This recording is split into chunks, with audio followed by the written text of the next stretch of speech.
another episode of the Actual Fluency podcast. And I'm really excited to be bringing you another interview today. And thank you so much for the positive feedback about the earlier episodes of season 3. I really appreciate it. And the people who provided feedback and comments, thank you so much. It means a lot. And I hope I can bring you high quality interviews for the remainder of this season and in the future as well. And today I'm very excited to be talking to Connor Grooms, a new player on the scene, so to speak. Connor has been working on how to do things quickly, I think is my sort of evaluation of it. And he actually learned Spanish in a month, which is obviously quite a lot of work. And for most of us that would be quite impossible. But I'm going to talk to Connor today about it, and we'll see about his experience, and just talk to him what kind of experiences he's made. And his ideas is to create a documentary, and he's made a documentary, and he's going to bring it out in December 1st. So we'll see. It's kind of strange. I think that works. Did I just reply to myself? I invited Connor to this call. Let's see what happens. I'm just going to send it again just in case. And he's going to come on here in a second, I hope. And we're going to talk to him about his experience. And let me just find this. And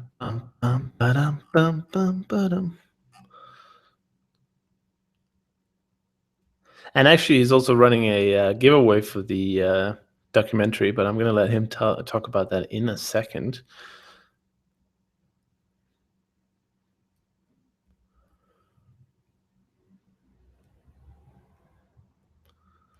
So let's see if we got Connor coming on. But I can tell you a little bit more about Connor in the meantime. He's been traveling the world for a year and a half. And his thing right now is to learn things in a month. So he's been DJing, he's been gaining muscle, as in weightlifting, and now he's done the Spanish, which is turned into this documentary. And apparently, it was not supposed to be such an epic adventure, but in the end, he just discovered how much he had to share, and this documentary really ballooned. And if you want to join the giveaway, which is actually a really cool giveaway. I think it's a nice marketing trick. Well, you can call it a trick. It's the real deal, right? You share the link to the documentary, and you have a chance of winning a free return ticket to anywhere in the world. And as to be said, there is a cap of $1,000, but I think that'll get you pretty much anywhere in the world. And you can win some cool language learning stuff as well, free products and the like. And he's obviously doing this to promote his new upcoming documentary.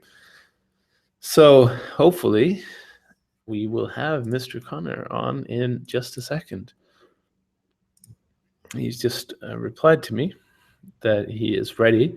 So I hope he will join us in a minute. But obviously now you know everything about him, so we don't have to spend so much time on the introduction. The interesting thing, I think, about these learn quickly elements of language learning, I mean, it's been popping up a lot. Like with Benny Lewis, he received a lot of flack for his 3 months approach, where a lot of people said that's just not possible. You can't get anywhere in 3 months. And it's going to be interesting to see how Connor attacked it. But my true belief is that you can do anything you want. Like, seriously, if you put your mind to it and you make it your full-time job to learn a language, you can do it really fast. And if you're not too picky about being able to read or write and you just want to talk, well, then learning it in 1 month is really realistic. And Spanish is quite close to English. As an example, if you're Russian and you're learning, Ukrainian or Polish or Bulgarian or whatever, you have a lot of, common words, you have a lot of common grammar and vocabulary and stuff like that. So you can make it easier for yourself. If you're Danish, Swedish, or Norwegian, obviously learning each other's languages is an easy way to get another language under your belt. And it's something that I was thinking about doing next year. just learning Norwegian and Swedish. A lot of people have said, well, don't you already kind of speak them? And I said, no, I don't speak them. I understand them. They're mutually intelligible, but that doesn't mean that that I can actually speak it. And I think before you can actually speak a language, it just doesn't really provide that much. I mean, it's super cool that I can go to Norway or Sweden and understand everything. Yeah, that's fine. But until you actually speak the language, it's not going to change, it's not going to change the feeling. So let's see what Mr. Connor is doing here.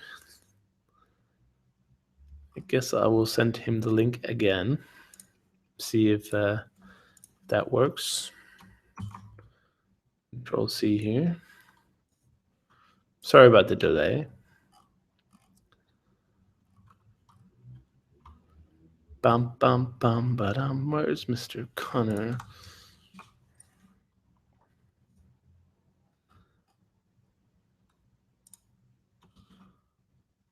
I sent him the right link. Yeah, that is the right link. All right. Well, we'll just have to wait to see what happens with Connor. There we go, maybe. Hey, how you doing, Chris? Hey, Connor. Nice to hear your voice. Is your video working or? Can you not see me? No.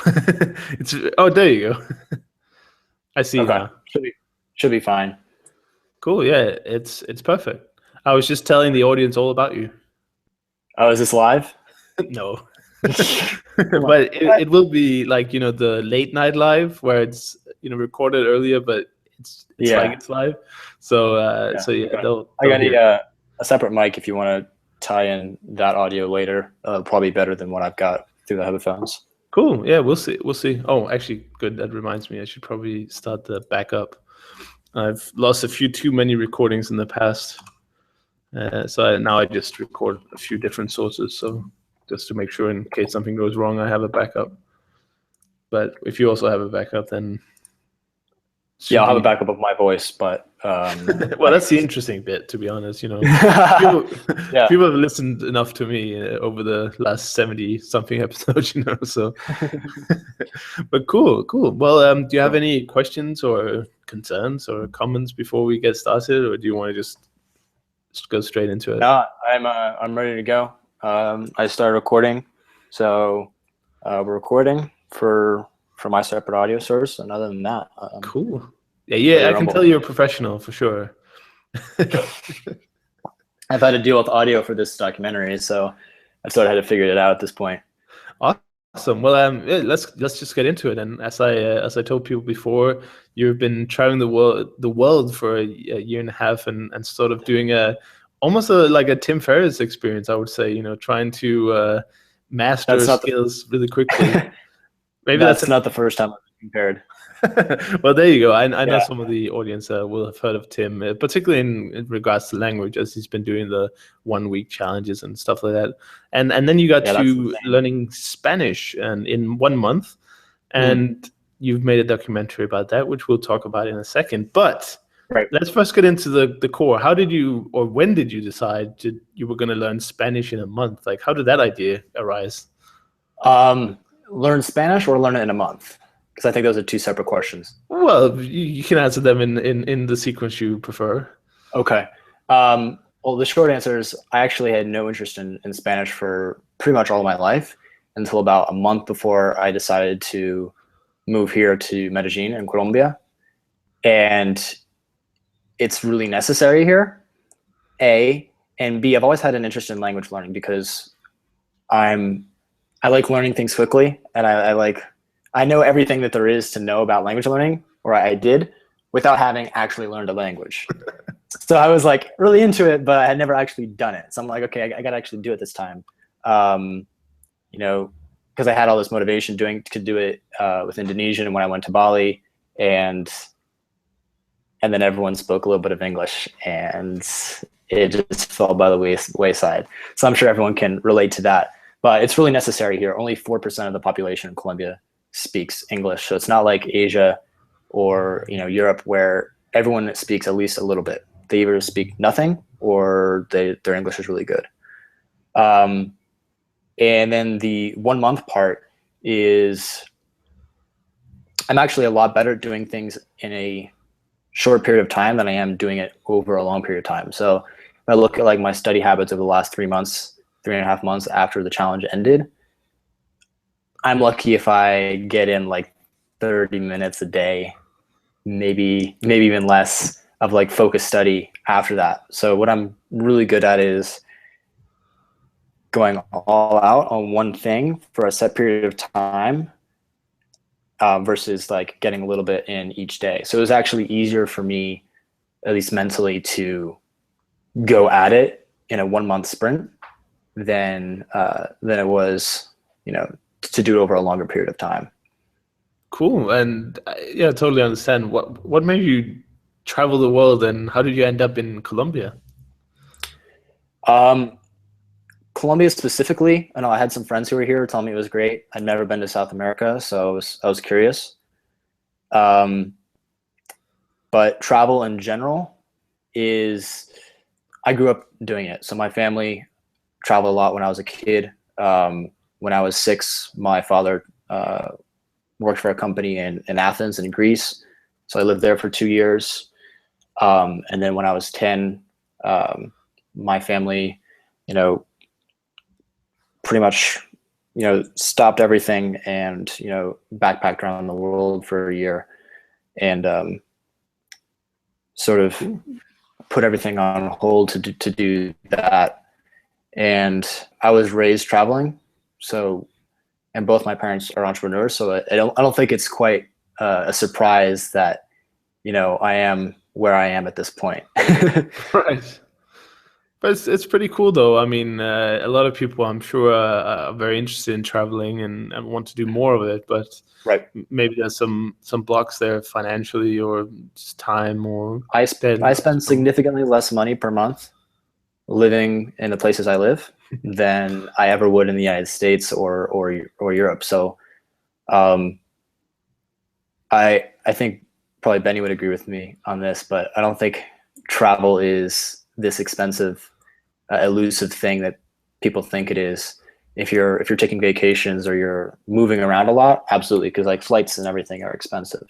But if you're just, living, like if you want to come live in Medellin, you can get by at 1,000 to 1,500 a month. I probably spend 1,750, and there's nothing that I sort of yearn for. You have very, very good lifestyle for that. And, if you're in a big US city and you've got a tiny little apartment and you have to cook all of your meals and whatnot.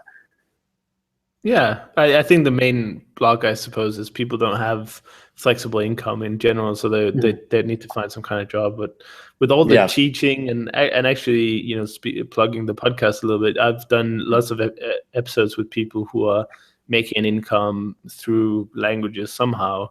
Some people do languages, programming languages as well. But there's definitely that's teaching. popular. Teaching online programming. You can be entrepreneurial. You can start your own company doing something. Web 2.0. Or is it 3.0? Have we made it to 3.0 yet? I don't know. But I don't even know. It seems like we should have made it to 3.0 by now, or at least 2.5. But you can start some kind of service company online, or some kind of. And that's what I have. Right. Yeah, and that we'll get into as well in a moment. Actually, well, why don't we just introduce that now, since we're on the topic? Because I'm sure, like I just said, a lot of people out there are interested in how they can liberate themselves from the ironclad of the work. How do you? First of all, describe your business and business. Like people like to use business for anything nowadays. They say like, "Oh, I'm a podcaster and this is my business." I really hate that. It's like, but I suppose yours is truly a business, so it makes sense. So let us know. For the last year and a half, I guess, since I left, I support myself by doing web design for both startups, for software, and then, personal brand sites. That's all coming to an end soon as I launch a company associated with the Spanish called Baselang. But yeah, I think the smartest thing for people to do if they want to go sort of the freelancer route, which is really the easiest way to get started, is build up a client base wherever they're living on the side. And then once they have enough referrals coming in, then you don't have to be in any particular place. Yeah, I think that's really cool. What made you want to start a language learning related startup with Spanish? I mean, there's a lot of Spanish learning materials out there, right? What did you There see? are. What kind of openings did you see, or weaknesses in the market did you see? So I actually had no intentions of starting this sort of company until just before I started it. That makes sense. When I went into the documentary, actually, I was just planning on, raising a little bit of sponsorship to cover my costs and the time of business. And um, afterwards, I'm like, wait a second, it'd probably be smarter to just release a product. I'll probably make more money that way. And then after that, I talked to, so actually, this is a crazy coincidence, but my tutor for the month, he, did classes with me as therapy to get away from the office, because he has a similar business teaching English to Spanish speakers with the same business model. So we sat down and was like, and he has connections for teachers, and he's like, look, this is what we can do. And I sat down, I ran the numbers, I thought about it, I'm like, yes, absolutely. So that's how sort of Baselang was born, and we've started working on it, and it'll go live on January 1st. Cool. And can you give us a hint as to what it will do or what it will be about? Oh yeah, I don't know. A little cryptic there. It's unlimited Spanish tutoring with one-on-one tutoring with professional teachers for $100 a month, and that also includes, we'll have a Android iOS app for training your vocabulary, and we'll have decks for each lesson that goes along with the curriculum. We'll have specialized curriculums for like test prep or for like a business setting if that's what you need. But the main thing is the tutoring, and there's also sort of chat support. So if you're just walking around, you're like, I forgot how to say this. You say, how do I say this? And you send it to the app, and we'll get back to you within a couple of minutes with the Spanish, and they'll record their voice saying it so you can hear exactly how it's said as well. Wow, that's pretty cool. You say unlimited. There must be some kind of practical. There's no caveats. So you could literally use it from the time in the morning when we open till 1 a.m. Eastern US time when we close. The reality is most people won't do that. And sure. It's like a gym, isn't it? I mean, my gym membership is unlimited. Doesn't mean I go to the gym 12 hours a day. Exactly. So because we're hiring in Latin America, and because of that, we can make it work. We're still not sure what the sort of the margins will be, but it's tight, but it's close enough that we can actually make a good business out of it. Yeah, and I mean, first you have to start it, right? And then you can adjust the numbers, and you can employ all sorts of things later. But I mean, just starting it is cool. And this what I'd like to point out to the people listening as well is your idea. It doesn't have to be revolutionary. You don't have to reinvent flashcards or something. No. You can combine, or you can improve, or you can. I mean, yeah, that's the thing about entrepreneurship. You don't have to create the wheel again. You can really be quite simplistic, and you'll be surprised. So yeah. I so think that's pretty cool. Honestly, I just took all of the methods that I used when I was learning Spanish. All of the things we know work. Speak to a native a lot. Do a little bit of SRS training.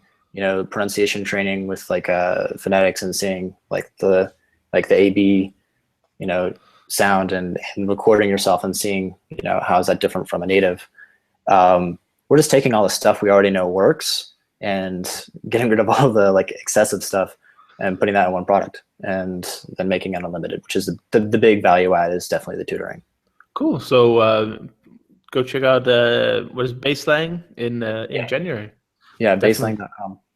Awesome. Cool. And let's make a transition now into the Spanish challenge and the documentary about it as well. Awesome. Because you just you segued nicely there by talking about your favorite methods. But were you inspired a bit by what Benny Lewis has been doing with his 3 months of really intense studies, or did you just sit down and come up with your own entire? This is what I'm going to do for the month to use the month as good as possible? I definitely actually consulted Benny right in the beginning. So there's 3 experts in experts that I'm consulting in the documentary. There's Benny, who's the first guy that I talked to. Then there's Idao Ness of the MIP method. So I used him for pronunciation. And then Brian Kwong of the Add One Challenge. I'm sure your audience will be familiar with him. And I had accountability with him.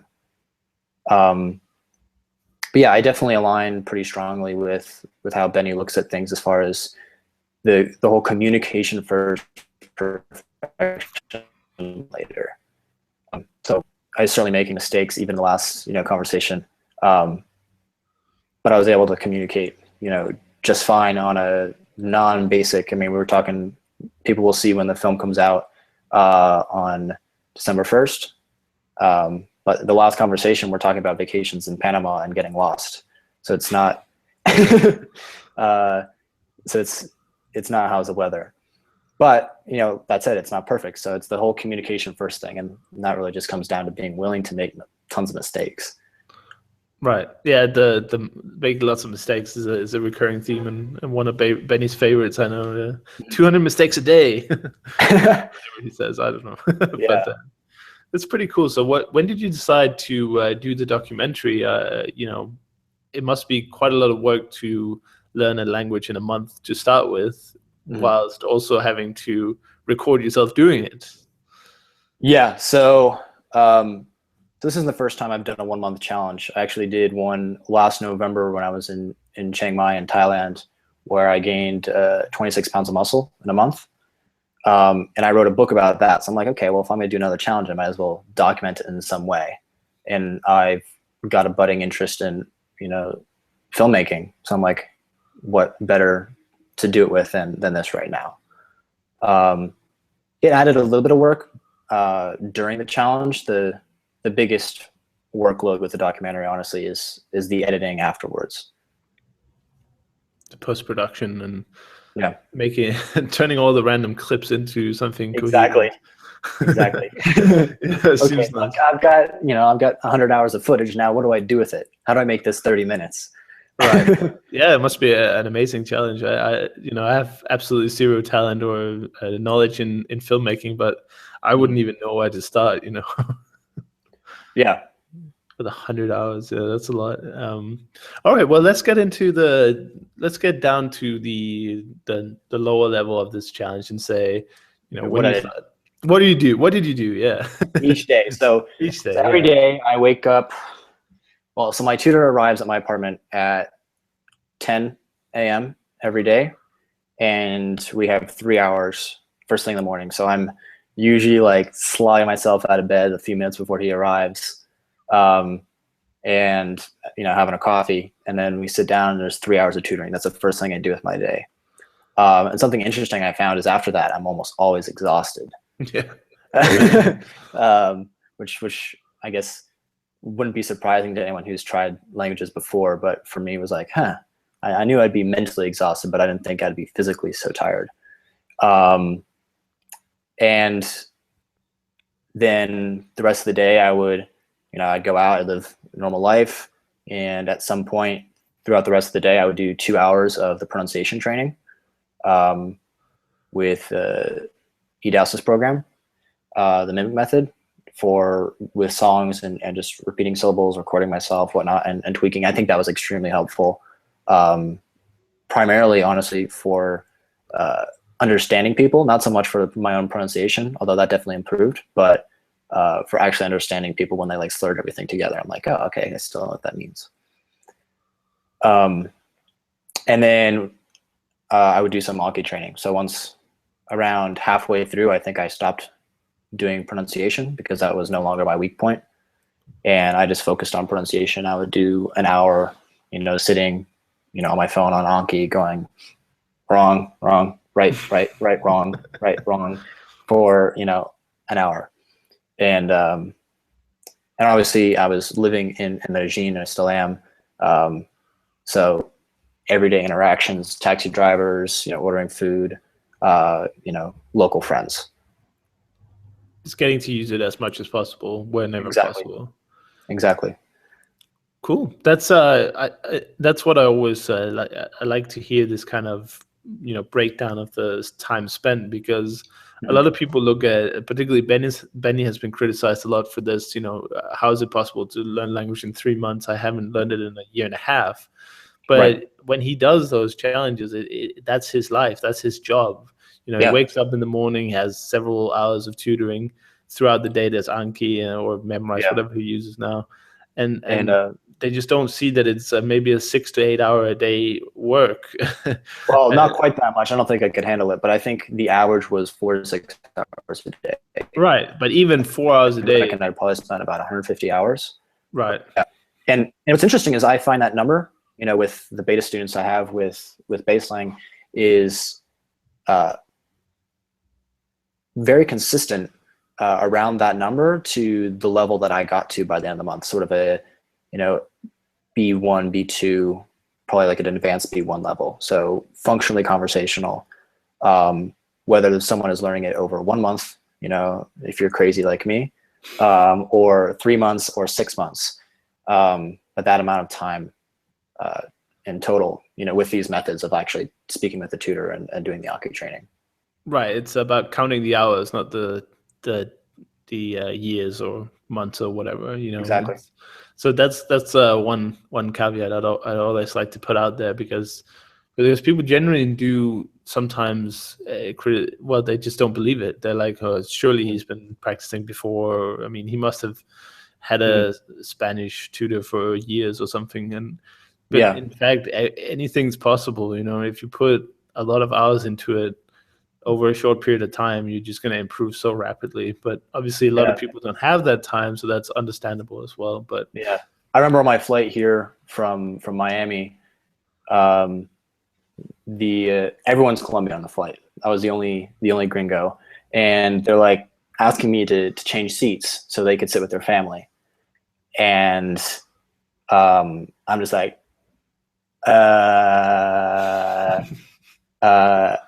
aquí, because I knew like 5 words, and I just like blank stare, and they're just like, yeah, and we just pointed. It was the same thing like a couple days into being here, trying to order a sandwich at a Subway. I'm just like that. And it's really painful. That's actually one of the best motivations if you're actually in the countries, because you need it so much. Yeah, it's so true. I mean, in Europe, like you say, one of the problems with learning a language is that everyone speaks English. I mean, I'm in Hungary, and it's not a country with great English skills. It's not a country that's known for speaking English in general. But because I live in Budapest in the center, everyone has had some kind of interaction with tourists, and they will know enough. Where I could honestly, and I think anyone actually could live in Budapest with just English, no problem. You don't have to learn Hungarian for sure, and that puts the pressure of actually learning it. So for I can totally see how you were more motivated by learning it when that was your only option. I mean, if you didn't learn it, there was no communication, right? Exactly. Yeah, that works in your favor, I think, a lot of the time. Absolutely. So what kind of struggles or challenges did you face during the month? I mean, it sounds all good that you did, tutoring and then Anki, and it sounds like it went well, but did you have any moments where you struggled or, had some setbacks? Absolutely. There was a lot of times. So you've up and down days. I'm sure you're aware of this. So some days you feel like your Hungarian is amazing, and then the next day you're like, I can't say anything. So I had that all the time, where I would have days where I was having a conversation, and the next day I'd be like, he would come in and we would start the class, and I couldn't even understand anything he was saying. At several different points during the challenge, I'm like, Adrian, I feel like I am where I was a week ago. And we forget this because we're in our own head, and we're doing it ourselves. And he's like, no, you're like way better than you were a week ago, but it doesn't feel like it to you. Especially for me, because the goal is so ambitious, is I want it to be so far along. And when it doesn't feel like I'm making like light speed progress, it's sort of like everything sucks. Right. So yeah, just generally sometimes you just forget, and sometimes the language just doesn't come out, and that's going to happen to everyone. That happened to me a ton during that month. So you just ground it out, just kept working Yep. at it, and not really worrying about that. Yeah, I just slogged through the lessons and the stuff that day, and the next day comes around, and suddenly I'm better again. And it is sort of ups and downs, ups and downs, but as you put in the work, get a good night's sleep, and I think that's worth repeating, is get a good night's sleep, because for learning, that's extremely important. Yeah, you want to consolidate the memories really well, and you also want to be fresh for the next day's memories to be learned. And there's also something about health in language learning. I've definitely seen some studies on that, and I just anecdotally, I remember the classes that I had after PE in school. I just remember being much better at those classes because we'd just been to some physical exercise, and it's like all these natural drugs running around you. It really helps the learning process somehow. Yeah. So on that note, I would actually sometimes do my vocabulary training while walking on a treadmill, because by doing that, if you don't like step off to the side and face plant, it helps your recall because of that very reason. But it also makes you less bored with the entire process. So you can stand and walk there for an hour and not get bored. Whereas if you're like sitting on your bed or something, trying to do it, you can nod off after 20 minutes. Yeah, for sure. So I forget if there's good research on that, but there's some anecdotal stuff from Seth Roberts, I think. Seth someone that has done a lot with personal experimentation. Like learning doing physical exercise, or physical exercise aiding learning? It's just something he found. He's just done a ton of self-experiments on all sorts of things. Cool.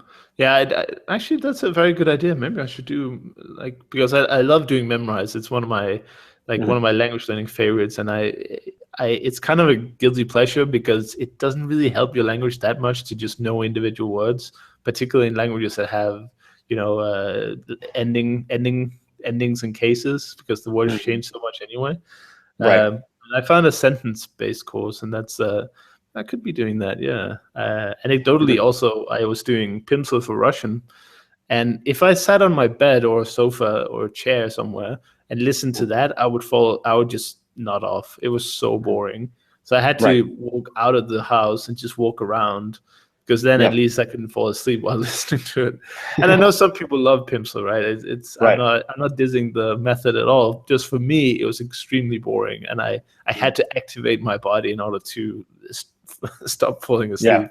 Yeah. I looked at all of those when I was deciding on what tack I was going to take for this. Deciding, okay, what am I going to do? What's the best way to approach this? So I looked at all of those, and I sort of had the same gut reactions, like, I'm going to fall asleep if I listen to these. Right. Did you have any trouble finding resources specifically for Colombian Spanish, or is it close enough to the Spanish that every method teaches that you could use those as well? So I actually didn't use any textbooks or any materials at all.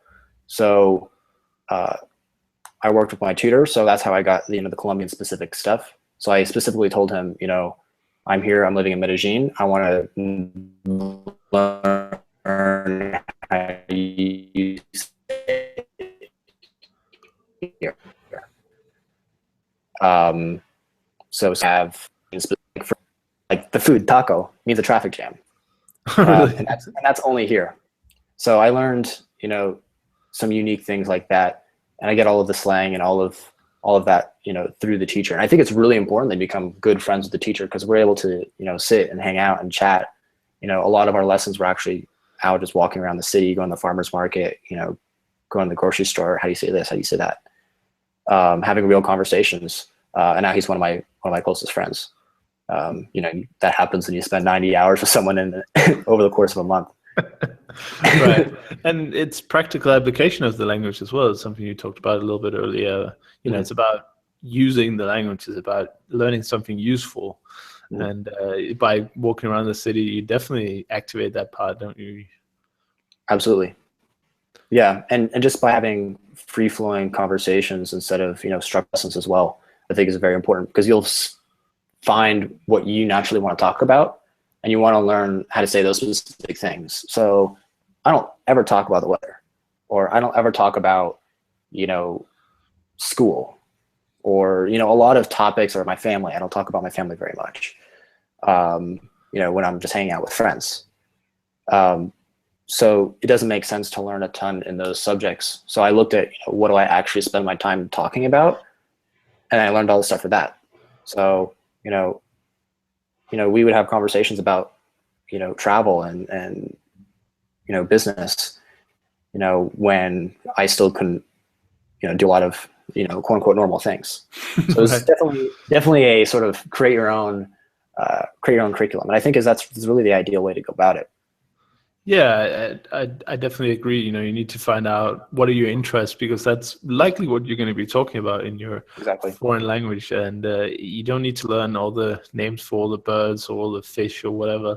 And if you don't talk about the weather, of course, you don't need to know that as well. But when you're sitting down, figuring out what to learn, look at your interests and decide from there. I think that makes a lot of sense. You can even I guess you can even fill out the blanks. That's probably a very viable way, sit down and start the conversation and be like, I really want to say this.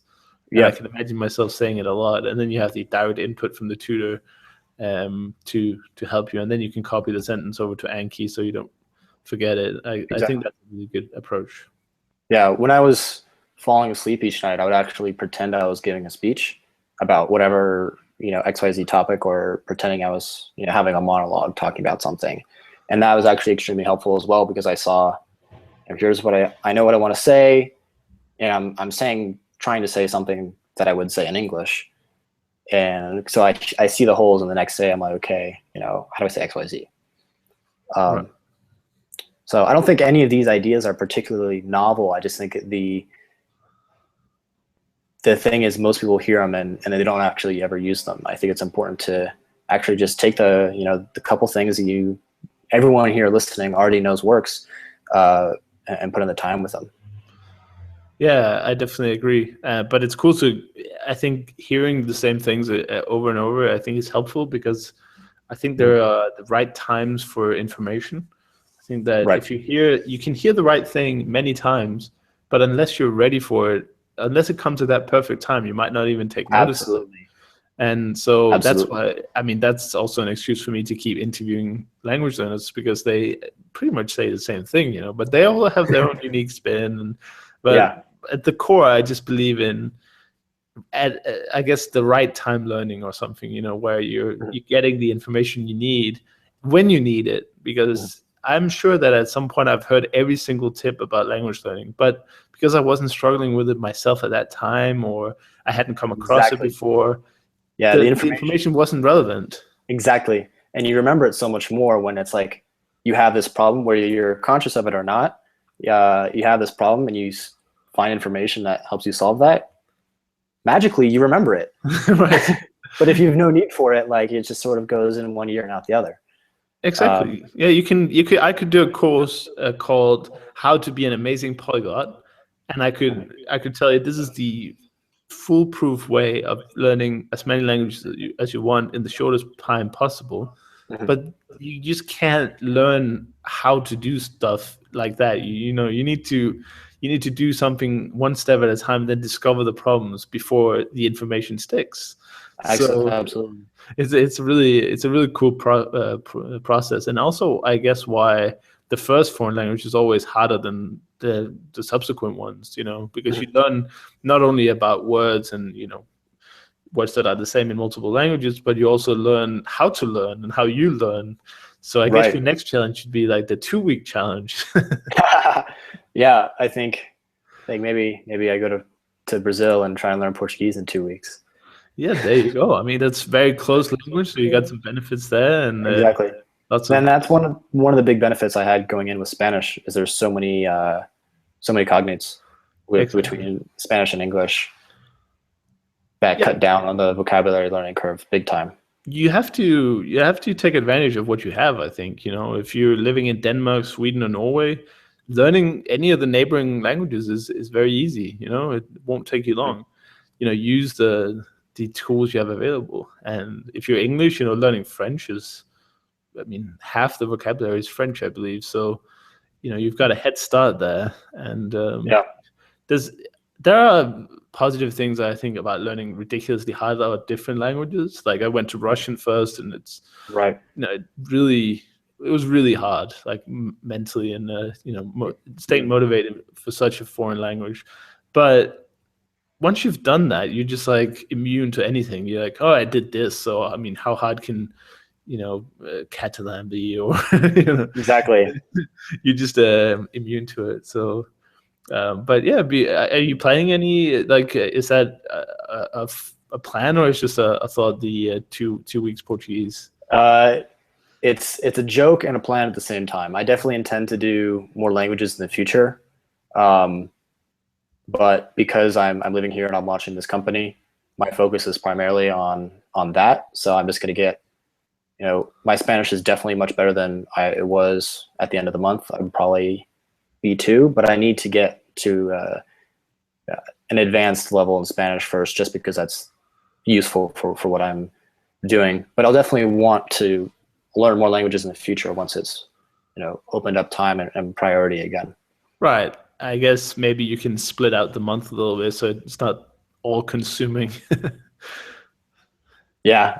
I think if I did another language, it'd be all consuming all over again. Oh yeah, well, I totally understand the idea. I'm much the same. I'll do, if I'm into it, I'll do hours and hours of memorize, and then I'll not do anything for weeks. So it's like all or nothing, it seems. But yeah, and that's whether it's a cursing or blessing. That's sort of my personality type, is just either all in or not in at all.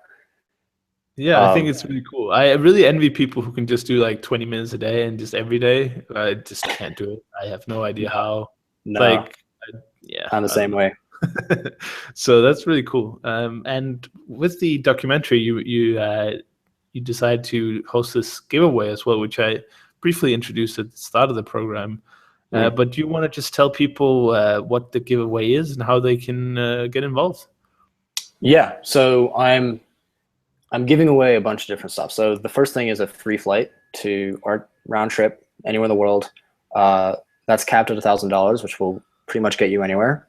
And then Benny's Why Spanish is Easy, conversation countdown, any of the pronunciation courses from Idausa and the MINT method, and an entry, for a 3-month, the accountability with the Add One challenge with Brian.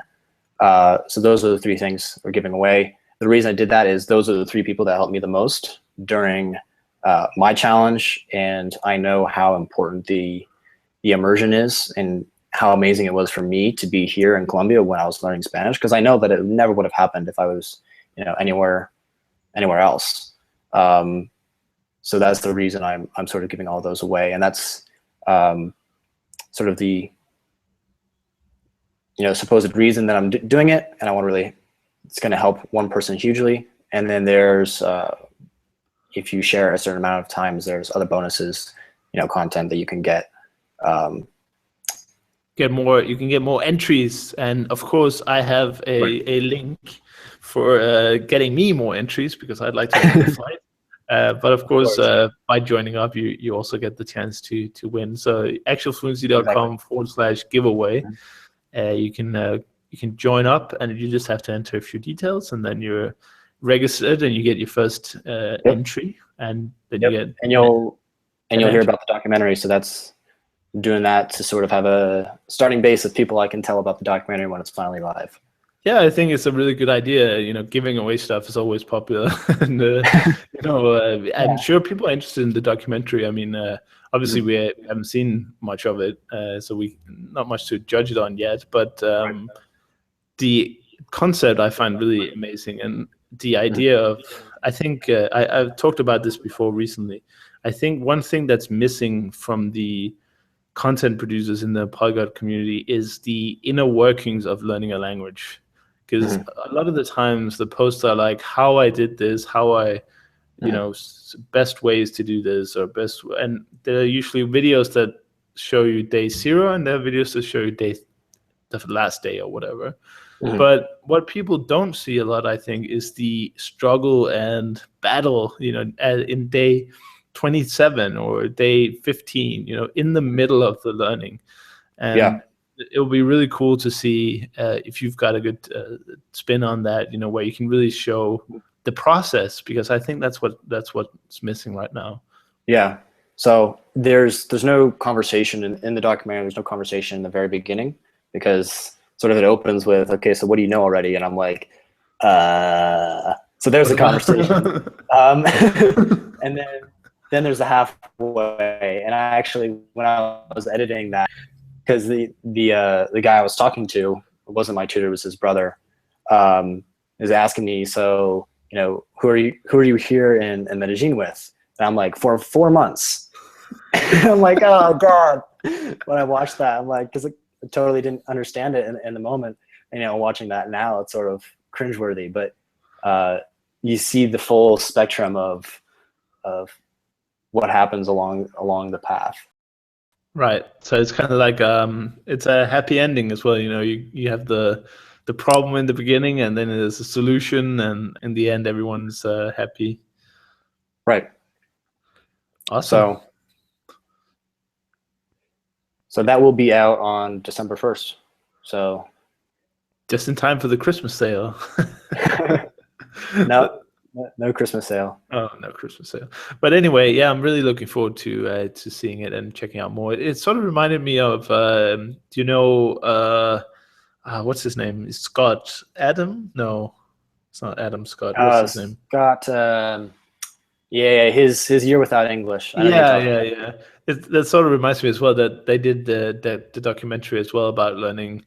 Was it Mandarin, Korean, and that was Spanish as well? Portuguese. Yeah, there you go. Spanish. Portuguese too. Oh yeah, they went to Brazil. That's true. Yeah, to Brazil. 4 languages. Yeah, 4 languages, 3 months each. That's insane.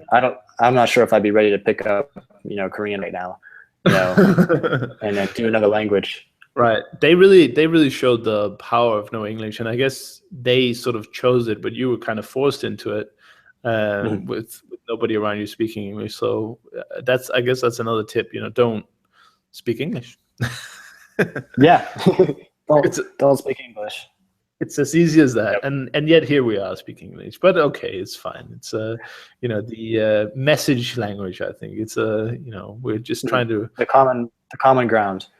Yeah, the bridge language, the easiest language to probably it's the most learned language as well, which is pretty cool. I find it's like, native speaker wise, it's like a third of Chinese Mandarin, I think, and it's like even then there are more English learners than there are any other language, which is pretty cool. But yeah, I guess we get lucky by we're just growing up with it and just having it. Exactly. Yeah, definitely lucky. So we don't have to spend time on it.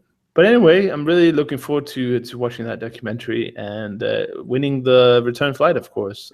So if people want to try and beat me in the giveaway, it's actualfluency.com/giveaway. You can join the giveaway there and get your free tickets and share it with your friends, and then you get tickets. So it's a good opportunity. I mean, it's free stuff, How can you turn that down? But Connor, thank you so much for getting in touch and coming here to share your story. Absolutely. Thanks for having me. You're welcome. It's really cool to hear people who are, well, first of all, traveling around and, making their own success and then learning a language quickly. You're kind of an inspiration for a lot of people out there, I'm sure. I hope so. I hope people decide to take up, whether it's Spanish or any other language, they decide to actually, okay, I can do it, after watching the documentary or have a little bit of guidance on how to go about doing it after they've watched it. Definitely. All right. Well, thank you so much for everyone who's been watching or listening. Indeed, this is also an audio podcast, and we'll see you in the next episode. All right. All right. Thanks, Chris.